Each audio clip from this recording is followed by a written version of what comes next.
The story of Anna Ecklund's exorcism is one of the most terrifying and well-documented cases of possession in American history.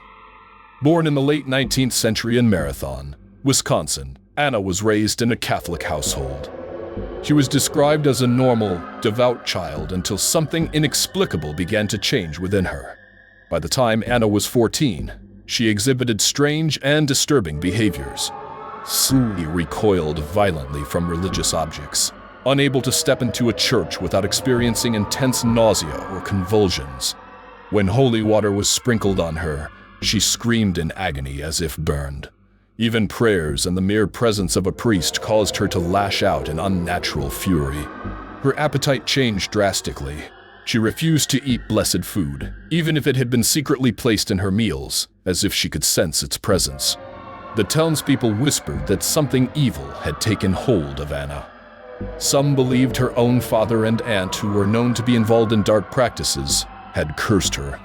It was said that her aunt, a woman with deep hatred for the Catholic Church, had taught Anna blasphemies and exposed her to forbidden rituals, inviting demonic forces into her soul. As her condition worsened, local priests attempted an exorcism in 1912. The ritual provided some relief, and for years, Anna seemed to return to a normal life. However, in 1928, the possession came back with an even greater fury. This time, it was more than just an aversion to the church. Something inside her wanted total control. Desperate, Anna was sent to the Franciscan convent in Earling, Iowa, where Father Theophilus Reisinger, a well-known exorcist, took on her case. He was a seasoned warrior against the demonic, having performed exorcisms before, but what he was about to face with Anna was unlike anything he had encountered. The exorcism took place in a small, sealed-off room in the convent, away from the public eye. As soon as the ritual began, Anna's body convulsed violently, and an inhuman voice erupted from her lips. Witnesses reported that she spoke in multiple voices at once, some deep and guttural, others high-pitched and mocking. She cursed, spat, and screamed at the priests, speaking in Latin, German, and other languages she had never learned. Her body defied the laws of nature. At times, she levitated off the bed, her limbs twisting in grotesque positions. She became unnaturally heavy to the point where no one could move her. A stench, described as a mix of rotting flesh and sulfur, filled the room whenever the demons manifested. Objects flew across the room, and strange, shadowy figures were seen flickering in the candlelight. The entities possessing Anna claimed to be none other than Lucifer himself, along with Judas Iscariot and several other damned souls. They mocked the priests, revealing personal sins they had confessed in the past, trying to break their resolve.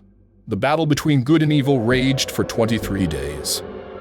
Nuns assisting in the exorcism were terrified, some fleeing the room in horror. Anna's body would bloat unnaturally, then suddenly become emaciated, as if something inside her was devouring her from within. Her eyes turned black, her face twisted in unnatural expressions, and her voice shifted between human and monstrous. During the final moments of the exorcism, Anna let out a blood-curdling scream. The room shook violently as if an earthquake had struck.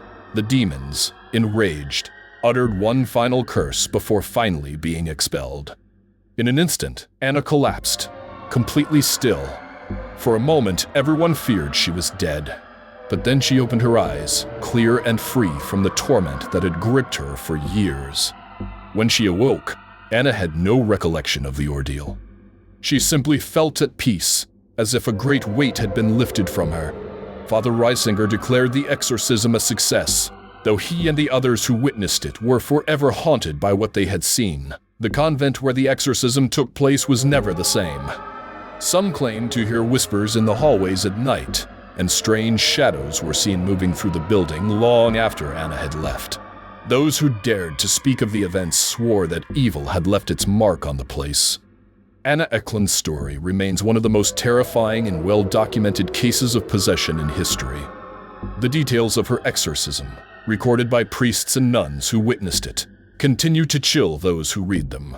Even today, nearly a century later, Her story serves as a grim reminder of the battle between darkness and light. Enjoyed the content? Make sure to hit that like button and subscribe to the channel. Your support helps us bring more awesome videos your way. Don't forget to click the bell icon to stay updated with all our latest uploads. Thanks for watching.